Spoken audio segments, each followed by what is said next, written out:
Селям алейкум, дорогие телезрители. Сегодня, как всегда, вечером по средам в прямом эфире АТР программа «Крымский вопрос».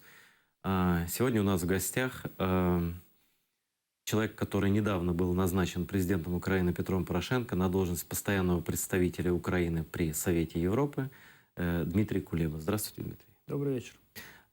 Дмитрий, насколько мне сказал перед эфиром, это ваше первое интервью.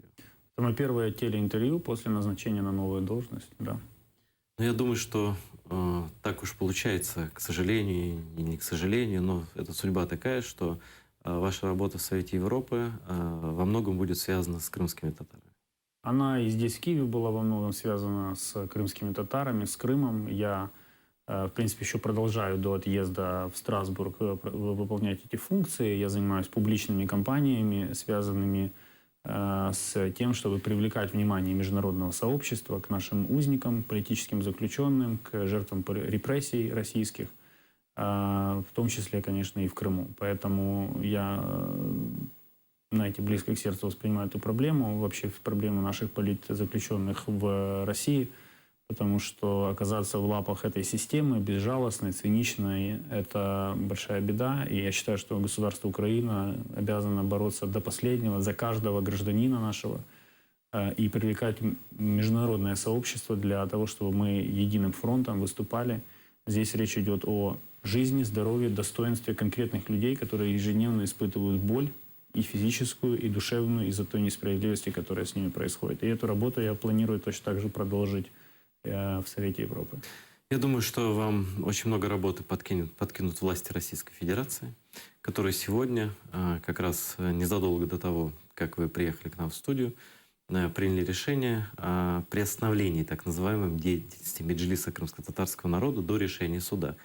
Формально это сделано решением прокурора так называемой Крыма Натальи Поклонской, но мы понимаем, что она здесь выступает в роли говорящей головы, и понятно, что и указания, наверное, получены ею из самого центра, потому что такие решения просто так, на мой взгляд, не принимаются. И волна репрессий, конечно, будет нарастать. То есть открываются ворота с запретом Меджлиса, с юридическим, по российским законам, для бесконечного количества дальнейших политзаключенных. Так что мне кажется, что вам работы там по этой теме будет больше, чем достаточно. К сожалению, я должен признать, что Россия крайне продуктивна в генерировании таких трагических поводов и причин заниматься еще более активно различными вопросами. То, что сегодня произошло, это, я думаю, ни для кого не стало сюрпризом, не только в плане того, что это ожидалось именно такое решение, оно анонсировалось российскими властями, но и в том плане, что это вписывается в ту стратегию, которую Россия избрала для Крыма, превращение его, по сути, в такой современную версию ГУЛАГа, то есть закрытую территорию с полным подавлением каких-либо свобод, с подчинением полностью всего живого на этой территории диктатуре оккупационных властей, точно так же, как в ГУЛАГе все было подчинено диктатуре администрации. Поэтому и, соответственно, вишенка на этом, к сожалению, горьком торте – это радужные картинки Крыма для международных гостей, которые должны убеждаться в том, что все замечательно, все счастливы, жить становится лучше, жить становится веселее. Все это мы проходили. Любой интересующийся историей может почитать эту технологию советскую, абсолютно советская технология возрождается. Ну, будем бороться, будем рассказывать и дальше нашим международным партнерам на конкретных примерах, конкретных историях, из которых можно сложить общую картину для того, чтобы они четко понимали, что происходит в Крыму, и не пытались никоим образом найти какое-либо оправдание этой политики Российской Федерации, потому что разные есть люди, разные подходы. Я лично буду исходить, и Украина как государство исходит из того, что любой разговор о Крыме нужно начинать с темы оккупации. То есть нельзя отложить в сторону факт, то, что Крым оккупирован Россией, и давайте поговорим там, например, о правах человека, о том, как там улучшить что-то. Давайте, но сначала мы должны четко и громко сказать, это оккупированная территория. Она оккупирована Российской Федерацией, Россия является оккупационной властью. А потом можем говорить обо всем другом. Ну, я вас попросил бы оценить это решение, вот как международного человека, занимающегося международной политикой. Вот в каких формулировках вы бы будете рассказывать своим европейским коллегам вот о запрете Меджлиса, например? Что это такое вот с точки зрения вашей как политика и как дипломата? Вот мой, собственно говоря, ответ на предыдущий вопрос. Я не собираюсь, честно говоря, что-либо в нем менять, общаясь со своими коллегами в Совете Европы по одной простой причине, потому что все, что я сказал, это является правдой. Ну, последствия примерно понятны. У меня даже есть версия такая, не знаю, насколько вы можете разделить, что именно сейчас такое поспешное решение о так называемой приостановке деятельности Меджлиса, оказывается, есть такая норма в российском законодательстве, или ее придумали недавно, я просто был не в курсе, что до суда может прокуратура такие решения выносить. Казалось бы, ждать недолго. Через несколько дней уже заседание суда назначено. И вот такое. На мой взгляд, это связано с тем, что несколько членов Меджлиса сейчас находятся вне Крыма. И это такая угроза им и предложение не возвращаться. Как вы думаете? Вполне может быть. Я допускаю, что это может быть целый ряд факторов российским, потому что, и включая этот, а возможно именно этот стал определяющим. По той простой причине, что нам было известно о готовящемся судебном заседании, по результатам которого Меджлис должен был быть запрещен. И то, что система дала, скажем, совершила такой маневр, и госпожа Поклонская, так называемый прокурор, приняла это решение, говорит о том, что оно было очевидно направлено именно на ускорение процесса. И вполне логично звучит высказанная вами версия. Я не исключаю, что могут быть еще какие-то аргументы, но то, о чем вы сказали, вполне может оказаться правдой. Смотрите, дело в том, что мало людей вообще различают такие институции, как Парламентская ассамблея Совета Европы, Европарламент и Совет Европы. Я этот вопрос изучил, вот, но я думаю, что далеко не каждый знает, что это за организация. Вы можете рассказать об этом зрителям, чтобы люди понимали, куда и вы едете представлять Украину, и каковы ваши полномочия, и каков круг вопросов, которым занимается именно Совет Европы? Знаете, я действительно за последние 3-4 дня с момента назначения несколько раз вынужден был вносить коррективы в поздравления, которые я принимал, потому что мне поздравляли с переездом в Брюссель, с работой в Европейском Союзе. Люди даже не знают, где. Да, да. На самом деле Совет Европы и Европейский Совет – это совершенно разные вещи. Европейский Совет является органом Европейского Союза, а Совет Европы является независимой международной организацией, созданной еще до европейских сообществ. 48-й год, кажется. Да, и 47 государств-членов являются участниками этой организации, в том числе, кстати, Турцию и Азербайджан, и другие страны Кавказа. То есть это все европейские страны, плюс Турция и страны Кавказа. Беларусь не является членом по той простой причине, что фундаментальная основа этой организации, целью существования – это защита прав человека. Да, вот я хотел сказать, что именно так сложилось. Сначала там функции были разные Совета Европы. Он, в общем-то, задумался как прообраз дальнейшего Европейского Союза. Потом были созданы другие институции, более узким количеством стран. Но вот это наибольшее представительство европейских и окружающих стран, да, именно в этой организации. И ему как бы вот так сложилось, остались функции, в основном это именно права человека. Я прав? Именно так. И особенность этой организации в том, что там есть конкретные юридические механизмы для защиты и продвижения прав человека и вопросов также демократии и демократического управления. Потому что в то время как другие организации, например, ОБСЕ, это политический форум, то именно в рамках Совета Европы функционирует Европейский суд по правам человека, где в том числе есть целый ряд жалоб, касающихся от жителей Крыма, которые поступили туда после уже оккупации России, где действует комиссар по правам человека, где действуют юридически обязательные конвенции, в том числе обязательные для России, а в рамках этих конвенций функционирует знаменитые конвенционные механизмы Совета Европы, то есть механизмы мониторинга их имплементации. В том числе, например, есть конвенция о запрете пыток, И там функционирует комитет по мониторингу ситуации, который имеет право посещать государства-члены Совета Европы, пенитенциарные учреждения, то есть тюрьмы фактически, СИЗО, заходить туда, проверять и состояние дела, и готовить соответствующие отчеты. Поэтому в этой организации есть действительно очень много различных эффективных инструментов. И в истории как раз Крыма она тоже сыграла важную роль, я хочу отметить.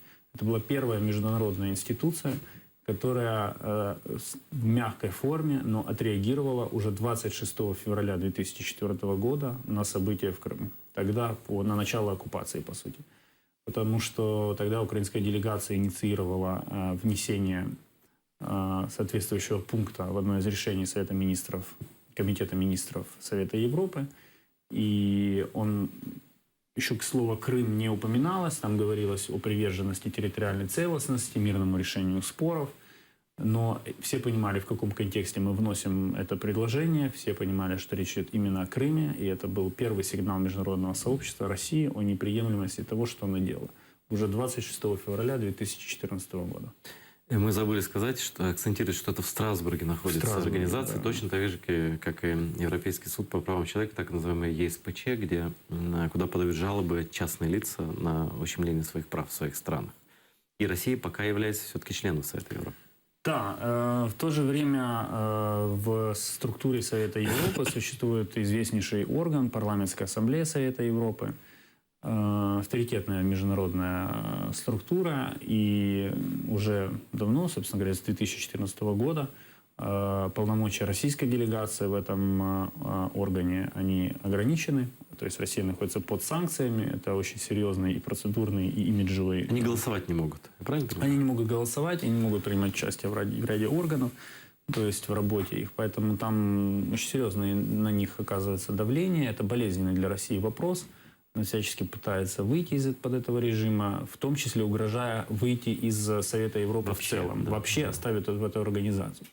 И тут формируются две школы мысли. Первая школа мысли говорит, что это будет окончательным приговором современной России, именно потому что она выйдет из универсально признанной правозащитной организации. А другая школа мысли говорит, что нужно удержать Россию в Совете Европы, потому что тогда она останется подчиненной этим механизмам Совета Европы, и будут инструменты оказывать на нее непосредственное влияние. Ну и как будет? Зная практику международного сообщества, я думаю, что Россия все-таки останется в Совете Европы. В принципе, нам это тоже выгодно с той точки зрения, что я уверен, что России придется расплачиваться по счетам и за Крым, и за Донбасс. И сейчас нужно очень тщательно вести вот эту вот бухгалтерскую книгу, чтобы потом выставить счет. И вот как раз ее членство в Совете Европы позволит на политическом и на юридическом уровне постоянно фиксировать те нарушения, которые она совершает. Вот в том числе вашей компетенцией является мониторинг и нарушений прав человека, и прав собственности, и любых других юридических нарушений. Это компетенция непосредственно Европейского суда по правам человека, компетенция рассматривать подобные обращения, связанные с нарушениями. И внутри самой организации ведется такой мониторинг. Моя задача будет как главы миссии, и всей нашей миссии, мы будем работать как одна команда. Так вот, задача будет заключаться в том, чтобы, первое, максимальный объем информации объективной был в распоряжении государств, членов Совета Европы. Второе, чтобы решение, которое принимается в Совете Европы, соответствовали интересам Украины, и из них никоим образом не ускользала ни крымская проблематика, ни другая. Я бы даже сказал, не ускользала или не мутировала, потому что дипломатия, она такая штука, где вопрос вроде бы остается в повестке дня, но за счет каких-то формулировок, нюансов, акцентов размывается и теряет свое значение. И третья будет цель, конечно, выходить на те решения, на применение механизмов Совета Европы для того, чтобы непосредственно защищать права и свободы наших граждан, в том числе в Крыму, на Донбассе. Ну вот смотрите, что касается Крыма. У многих собственников, да и у государства украинского в первую очередь, да, отнято имущество. Это и заводы, и порты, и газ, да, и телекомпания АТР отнята у частного собственника, и таких случаев масса. Вот каким образом, можете ли в этом помочь, и каким образом украинское государство может помогать своим гражданам, да и самому себе, предъявлять в рамках правовых процедур претензии за это Российской Федерации? Этот блок вопросов относится к компетенции Министерства юстиции Украины и также адвокатов, юристов, которые могут помочь сформировать заявки в Европейский суд по правам человека, которые будут соответствовать стандартам и критериям и быть поданными. То есть миссия посольства, прежде всего, политическая миссия. Вы поспред. Это как посол фактически международной организации. Да, посол международной организации, поэтому задача миссии – это политическое представительство Украины и координация в Совете Европы. Поэтому те граждане, которые видят, имеют юридические проблемы и хотят привлечь тот же суд, Европейский суд по правам человека, они должны обращаться к юристам, к адвокатам, которые знают эти процедуры. Они могут помочь в оформлении дел. Там есть критерий так называемого исчерпания национальных средств защиты, но я не буду сейчас красть время в эфире, об этом расскажут адвокаты. То есть нужно соблюдать некие процедуры и двигаться туда. А наша миссия будет как раз в том, чтобы обеспечивать эффективную работу конвенционных механизмов, политических органов Совета Европы, для того, чтобы и мониторинг осуществлялся, и ситуация в Крыму, и на политическом уровне не исчезала эта тема из приоритетов. То есть юристы будут делать свою работу, а мы, как такой моторчик в Страсбурге, будем делать свою работу для того, чтобы сохранялся правильный политический фон. Заседает, насколько я понимаю, 4 раза в год парламентская ассамблея. Но Совет Европы, Совет представителей, видимо, стран, Комитет он министров Совета Европы еженедельно. Каждую среду сегодня как раз состоялось очередное заседание. У вас будет полноценные рабочие дни каждый день? Там, абсолютно, да? Я перееду в Страсбург, буду там работать, жить, каждый день ходить на работу, общаться с людьми, потому что в дипломатии, кроме, как, собственно говоря, и в любой сфере публичного управления, кроме формальных, официальных встреч, заседаний и сессий, критически важным является то, что происходит за ширмой, то есть в кулуарах, то есть неформальное общение, координация позиций. Перед нами будет стоять еще очень, достаточно серьезный набор вызовов. Нужно будет поддерживать и солидарность государств-членов Европейского Союза, и солидарность с Украиной и других стран, членов ЕС, которые не входят в ЕС. То есть будет такая полноценная кружевная дипломатия. Но публика разношерстная. Там, как мы понимаем, 47 стран, это же не только ЕС, который имеет более-менее единую позицию, но и другие страны. Да. Вы готовы к работе с такими разными людьми? Вот ваш опыт позволяет? Так получилось, что моя карьера складывалась, и вообще у меня образование юридическое, как раз в сфере международного права, и первая моя командировка была в ОБСЕ, тоже в страну. То есть фактически похожая работа, да, в общем-то, да. Она знакома вам. Да, я 4,5 года провел в многосторонней дипломатии, проработал в ОБСЕ, а вернувшись в Киев в декабре 2009 года, я еще 2 года курировал полностью всю многостороннюю дипломатию Украины в составе офиса тогдашнего министра иностранных дел Украины. Вот очень сложно всегда оценивать эффективность работы государственных чиновников. Что в вашем случае является критерием эффективности? Это максимальное количество стран-членов Совета Европы, которые будут поддерживать Украину в данном случае, или как? Я думаю, это такие, скажем так, операционные KPI, то есть операционные критерии оценки эффективности, да, прошу прощения за аббревиатуры. Важнейшим будет другое. То есть ситуация находится в динамике, она будет постоянно меняться. То есть, например, сегодня эффективным может считаться снятие санкций, подтверждение санкций против России в ПАРе. Снятие добиваются, наоборот. Да, снятие добивается Россия. А завтра ситуация изменится, и эффективным будет считаться снятие только 10%, а не 50% санкций. То есть мне очень сложно сейчас четко определить критерий. Но я знаю один простой критерий, который для меня будет руководящим.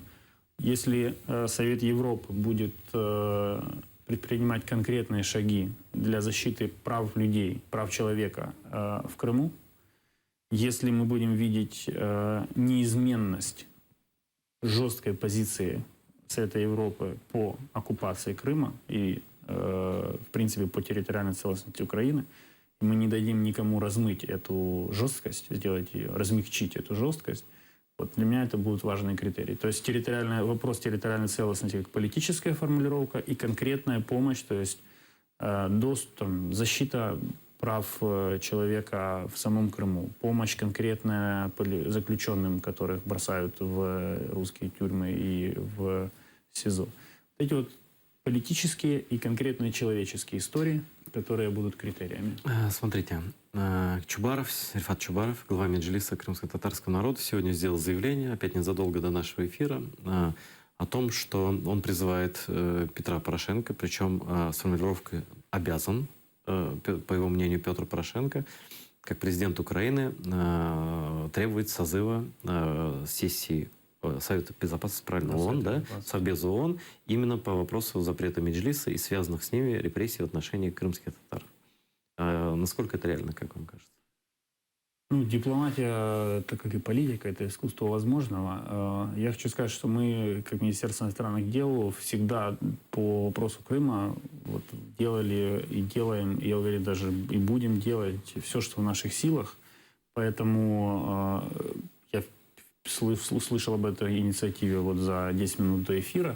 Я еще не знаю, как отреагировали на нее мои коллеги и какие технические возможности есть для того, чтобы это осуществить прямо сейчас, потому что, в принципе, в Нью-Йорке утро уже, поэтому уже можно предпринимать шаги, но я абсолютно уверен, что мы сделаем все возможное для того, чтобы этот вопрос прозвучал как можно, эта проблема скорее прозвучала как можно скорее и дошла как можно к большему количеству ключевых игроков, которые должны об этом услышать, должны на это отреагировать.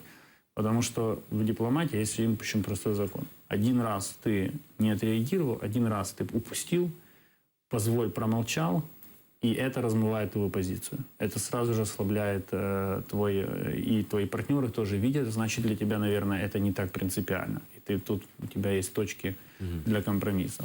По Крыму компромиссов быть не может, поэтому вообще по территориальной целостности Украины компромиссов быть не может. Но я уверен, что мы сделаем все от нас зависящее. А реально ли, или вернее, какие есть процедуры в рамках Совета Европы? Что тоже может быть вынесение вопроса на сессию о правах крымских татар и так далее? Как это, в каких формах существует ваша организация? Есть повестка дня Совета Европы, там есть вопрос, можно вносить вопросы, касающиеся Украины, но они могут быть разными по своей сути. То есть общий вопрос – это территориальная целостность в Украине. И в рамках его можно поднимать соответствующие вопросы. Но, к сожалению, я уверен, что этот вопрос запрета Меджлиса был бы поднят и уже сегодня, но заседание Комитета министров состоялось до того, как в Крыму было принято это решение о запрете Меджлиса. Но 18 числа начнется сессия парламентской ассамблеи Совета Европы. Я уверен, что это будет одна из магистральных тем. Но еще до этого мы будем проводить информационную работу и открою внутреннюю кухню. Уже наша миссия получила поручение до всех государств, членов Совета Европы в Страсбурге, до их делегаций, довести информацию о том, что произошло с Меджлисом, о том, что Меджлис был запрещен. Это критически важно, чтобы информация оперативно и объективно, в объективной форме поступала к нашим партнерам. Но это уже напрямую, это прямо непосредственная ваша ответственность и ваша задача, чтобы вот эта сессия, она включала в себя одним из основных вопросов крымских татар. Это не основная моя задача, потому что парламентская ассамблея Совета Европы – это орган депутатов. То есть там, там другие люди. Там есть делегация, там миссия, когда речь идет о ПАСЕ, то миссия выполняет координационную и вспомогательную роль. Но кто будет ставить вопрос на Совете Европы? У нас есть сформирована делегация в Совете Европы, в ПАСЕ, в Парламентской ассамблее Совета Европы. Ее возглавляет народный депутат Владимир Арьев. У нас очень эффективная делегация. У нас она отрабатывает, не ездит в Страсбург отбывать номер, а действительно ездит бороться и побеждает. по большинству вопросов. Поэтому я не сомневаюсь, что они сделают все от них зависящее, что делегация сделает все от нее зависящее для того, чтобы этот вопрос прозвучал максимально широко. Мы работаем с правительствами, представленными в Совете Европы, то есть вот как раз в Комитете министров и в других органах Совета Европы. Первым таким серьезным заявлением о национальных репрессиях в отношении крымских татар было не так давно принятое постановление Европарламента, где отдельно, даже в названии было написано, отдельно крымских татар, национальные репрессии и против крымских татар конкретно было написано. Мне кажется, что сейчас Российская Федерация вот и этим шагом, и дальнейшими шагами она сделает все для того, чтобы были все основания утверждать о том, что репрессии имеют национальный характер. И, может быть, я не прав, поправьте меня тогда, но мне кажется, что национальные притеснения вообще в рамках Европейской организации считаются самыми постыдными, самыми такими, Абсолютно. серьезными. Это кощунство, потому что есть как бы общеевропейский подход. Это даже, знаете, в XIX веке была такая фраза устойчивая «цивилизованные народы». Да? То есть весь мир делился на цивилизованные народы и нецивилизованные народы. И в 20 веке эта фраза вышла из оборота, но я замечаю все чаще, что, Возвращаются к ней. что она возвращается именно в контексте действий России. И, честно говоря, она сама возвращается как бы на язык, да, потому что то, что совершает Россия по ряду параметров, это не цивилизованно просто для 21 Дмитрий, века. последний раз мы видели национальные преследования, если мне память не изменяет, на территории бывшей Югославии. И вот прошло более 20 лет уже, да, это 93 И эта да. практика возвращается. Да, эта практика возвращается. В чем философия европейцев во всем? Вот один из ключевых постулатов заключается в том, что нельзя обижать слабого.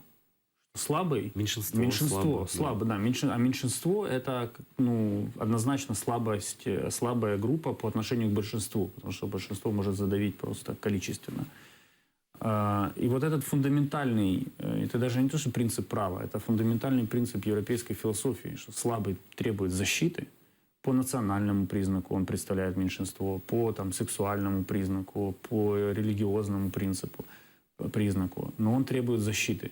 И вся система построена на то, чтобы его защитить. Но это начиная главным образом, это же, тем более Совет Европы образовался после Второй мировой войны, это было связано с Холокостом, это было связано с такими жуткими нарушениями прав человека и гонениями, убийствами массовыми именно на национальной почве. Да, тут был еще второй элемент именно объединения Европы. Вы правильно отметили, что в принципе это Совет Европы создавался для выполнения тех функций, которые сейчас выполняет Европейский Союз. И не случайным, собственно говоря, является его размещение именно в Страсбурге. На границе Германии и Франции. Германии и Франции, да. На спорной территории Эльзаса, которая кочевала за все время истории между Францией и Германией. Это как знак примирения, что ли, был такой новой Европы. Абсолютно. Да. Это был знак того, что с войнами покончено, что вот мы организацию, которая будет за демократию, за права человека, за мирное сотрудничество, помещаем в самую горячую точку Европы, исторически, да, где сталкивались две ведущие державы европейские. И Совет Европы – это не просто носитель каких-то правил и процедур. Совет Европы – это носитель вот той философии, которую я писал. Защитить права... Если права меньшинств, как вы говорите, это ключевой момент, то сейчас Россия дает всю пищу сейчас для вынесения крымско-татарского вопроса на повестку дня. Он никогда не сходил с... Это новый уровень просто. Я о чем говорю? Вот сегодня я новые цифры узнал от Тамилы Ташевой. Мы с ней были в прямом эфире украинского радио. И она сказала, что за полгода последнее из Крыма выехало на 68 тысяч людей больше, чем въехало туда. Просто по данным на КПВВ, которые на админгранице находятся. Это значит, что есть огромная такая вынужденная депортация людей. Это, конечно же, и украинцы, но это и крымские татары наверняка во многих тысячах. Потому что люди боятся. В связи с этим решением Меджлиса, о запрете Меджлиса, сомнений нет, что страх будет расти. Люди будут уезжать, кто будет бояться прямых уже преследований. И на это, в общем-то, и расчет идет. Вот как удастся ли вам донести до европейских своих коллег вот эту гибридную политику России, которая формально не выгоняет крымских татар. Она формально не преследует их по национальному признаку. Но де-факто получается все так. Я не знаю, насколько годный этот термин для употребления дипломатии, но я это давно называю гибридным гетто. это гетто такое, которого нет забора, там нет охраны и колючей проволоки, да, но все четко знают, где границы страха проходят. Где можно что-то делать, где нельзя, шаг влево, шаг вправо и так далее. Эти границы гетто все время сужаются, и крымские татары в него загнаны очень плотно сейчас. И вот это такой последний шаг, который приведет уже, откроет, или, скажем, закроет ворота этого гетто, или откроет ворота для репрессий. Вот каким способом в условиях этой лжи постоянной, в условиях вот того, что Россия вводит в заблуждение всегда мировое сообщество, показывает им фейковые телевидение крымско-татарское, показывает фейковых представителей крымских татар во власти, которые никого не представляют, и в то же время гнобят и унижают и подавляют страхом крымских татар. Как донести это, с помощью чего, понимание реальной ситуации до европейских ваших коллег, парламентариев и так далее? Вы знаете, исходя из той информации, которая есть в моем распоряжении, в Совете Европы существует достаточно объективное понимание того, что сделала Россия в Крыму, что она продолжает делать и какова цель. Да, цель тотального подчинения, тотального контроля любой ценой. Да. Да, поэтому там есть это понимание. Проблема там много в другом. Проблема в том, что крымский случай, он перемалывается через национальные интересы каждой страны. И каждая страна думает, а стоит ли мне из-за Крыма да, и дальше цену вычисляет. И дальше вычисляет цену. Вот я тут поддержу Украину, да, я могу просто там не очень поддержать Украину, а могу промолчать, а могу смягчить формулировку, там она зачтется. Вот это поле для борьбы. Я понял, но вот Россия поступает так сейчас в отношении крымских татар, она не создает ли дополнительного повода для объединения европейцев, вот именно по этим критериям защиты меньшинств, к их более жесткой позиции, то, что уже нельзя будет игнорировать. И это от вас будет зависеть, как вы донесете до европейцев реальное положение дел в Крыму, вот у крымских татар непосредственно как жертв национальных репрессий сейчас, там, запугивания, страха, там, беспредела правового и так далее, беззащитности вот этой и всего остального. Ну, я, скажем так, вот мандат как раз в плане донесения информации у меня здесь в Киеве был и сейчас пока остается намного шире, чем у меня будет в Совете Европы. Потому что в Совете Европы я буду ответственен за донесение этой информации до делегаций государств-членов Совета Европы, которые, то есть таких же коллег, как я, послов других государств, и до руководителей и членов тех институтов Совета Европы, которые существуют и которые должны выполнять свои функции. Вот происходит нарушение прав человека в Крыму. Допустим, вам становится о них известно, да? Ваша задача всех представителей, таких же, как вы, представителей своих стран в Совете Европы, оперативно проинформировать. Как можно скорее, в том формате, который, по моему мнению, будет наиболее эффективным для них. То есть кому-то можно письмо отправить, с кем-то нужно встретиться, кого-то можно собрать группой единомышленников. Это уже вопрос моей тактической работы, которую я буду проводить. Но однозначно, что поток информации должен быть непрерывным, в меру разумным при этом, чтобы человек физическое не наступало, просто усталость от этого потока. И объективным. Потому что как только нас поймают на лжи или на манипуляции, мы становимся в один ряд с Россией, которая занимается тем же самым. И я глубоко в этом убежден, это должны быть не просто абстрактные цифры и какие-то обобщающие материалы. Это должны быть конкретные истории конкретных людей, которые являются типичными. Потому что этот принцип, он на самом деле еще соответствует тоже одному из основных принципов работы с Европейского суда по правам человека. Там, когда накапливается несколько совершенно разных дел, но посвященные одной теме, например, там в стране не выплачивают пенсию, и 100 человек подало в Европейский суд по правам человека, то эти дела группируются в одну группу. Да. Но тут есть проблема, о которой мы тоже должны поговорить, хотя бы коротко, сейчас программа наша заканчивается, но в Крыму создана такая атмосфера страха, что люди боятся сообщать о нарушениях прав человека в отношении себя, потому что боятся еще более худших последствий. И, на мой взгляд, есть единственный транслятор реальной ситуации там. Это представитель Меджлис, который находится в Украине, и которому все это поступает сюда. У вас есть прямая связь с Меджлисом? Вы будете получать от них информацию о вот этих нарушениях прав человека, которых, я, к сожалению, уверен, будет становиться в разы больше? Я настроен на максимально полное, эффективное сотрудничество с Меджлисом, причем буквально в онлайн-режиме, то есть в режиме реального времени.